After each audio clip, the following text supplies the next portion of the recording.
Tal com us vaig comentar, faré una sèrie de vídeos per presentar-vos un per un a tots els membres del NIC. I com no, a començar per en Rubén Chapela. Que qui és en Rubén Chapela?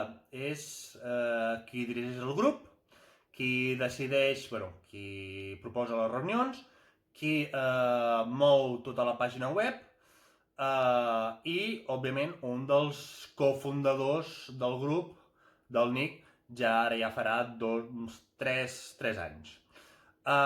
Rubén Chapela és un fantàstic escriptor, molt divers, gens estancat en la seva temàtica, on té llibres com Testigos del último día, una història apocalíptica on narra el que passa quan a la Terra apareix un virus letal. No sé si us sona el tema, qualsevol queixa ho parleu amb ell. Aquest llibre va escriure fa uns quants anys, i també té llibres com L'elefant blanc.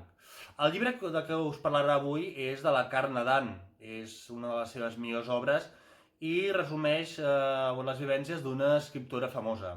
Però qui millor que en Robert Chapela perquè us parli de la seva pròpia obra. Endavant, Rubén. La carn d'Adam, de Rubén Chapela.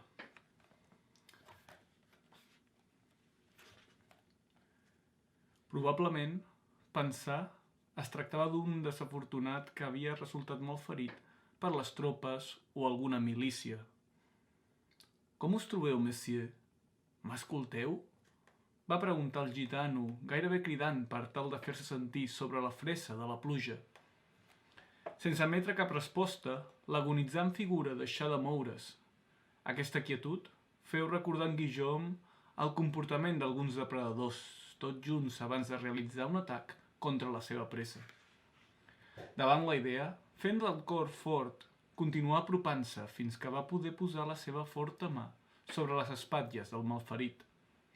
Aquest, com espantat per l'inesperat contacte, va fer un bot que el posicionà de nou a certa distància del sorprès Guillaume. Ara, la caputxa que havia estat cobrint el cap de la criatura havia relliscat i mostrava el que tant de temps havia estat amagant. «Déu meu», digué en Guillaume, intentant ofegar un crit de terror, però no se'n va sortir. I poc després, els seus ulls es van perdre la trista mirada d'aquella criatura, quedant tots dos ancorats, l'un davant de l'altre, sobre el fangós bassal.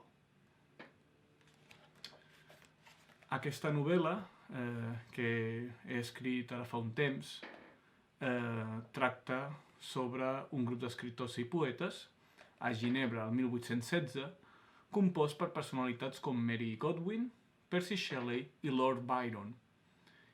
I aquest grup es veurà involucrat en un sàdic crim. Ben aviat, el que havia de ser una tranquil·la estada esdevindrà una temorosa investigació, on cada nova pista no solament els aproparà més cap a un secret obscur del passat, sinó que, a més, posarà en perill les seves pròpies vides i les dels que més s'estimen. I aquesta Mary Godwin és la que va esdevenir més endavant la Mary Shelley, creadora del monstre de Frankenstein, del modern Prometeu. Llavors, el 1816, aquests personatges van reunir, també amb altres com en Polidori, el doctor personal de Lord Byron, o la Claire, que era una de les germanes de la Mary. Aquests personatges es fan referència a la novel·la.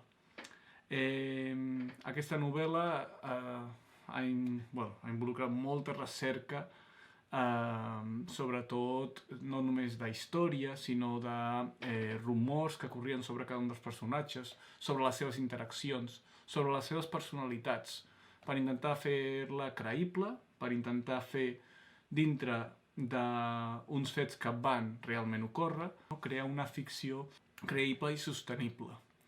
I llavors el que he fet ha sigut reinterpretar d'on va sorgir la idea del monstre de Frankenstein i com els fets i les vides d'aquests personatges van portar al naixement d'aquesta criatura fins al llibre que avui dia coneixem, que és el modern Prometeu de la Mary Shelley.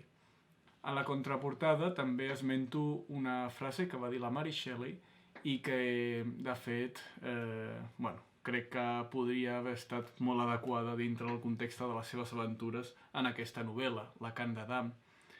El que m'aterria a mi, aterrirà la resta, i només necessito descriure l'espectre que a les nits s'havia apoderat del meu coixí. I tracta sobre els malsons, sobre els malsons que va patir en aquella estada.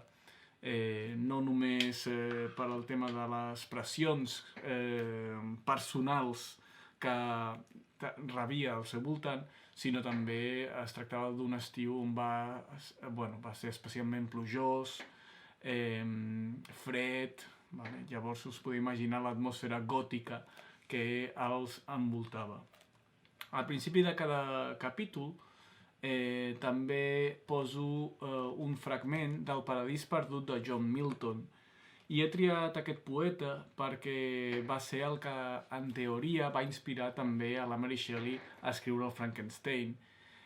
John Milton era un dels poetes preferits de Percy Shelley, del que esdevindria el marit de la Mary, i de fet li va regalar el Paradís perdut a la seva promesa, i és, en teoria, una de les fonts de la inspiració de la Mary per a aquest llibre. I també aquells que llegiu veureu que la novel·la està estructurada com si fos un diari. Aquest és també una referència a altres llibres de terror gòtic de l'època, com el Dràcula, que també està estructurat com si fos un diari. El crim que succeeix al principi i que va transcorrint durant la novel·la. Llavors el vivim des dels ulls de la Mary. Això és tot el que vull dir sense espatllar res del que aquest llibre amaga. Es tracta d'un misteri, espero que el gaudiu i és un dels llibres que més m'estimo ara mateix. Estic molt orgullós de tota la recerca que hi va haver al darrere i això, espero que el resultat ho valgui la pena. Des de novel·listes independents de Catalunya, Rubén Chapela us presento una de les meves novel·les, La Can d'Adam. Gaudiu-la i fins ben aviat. Gràcies.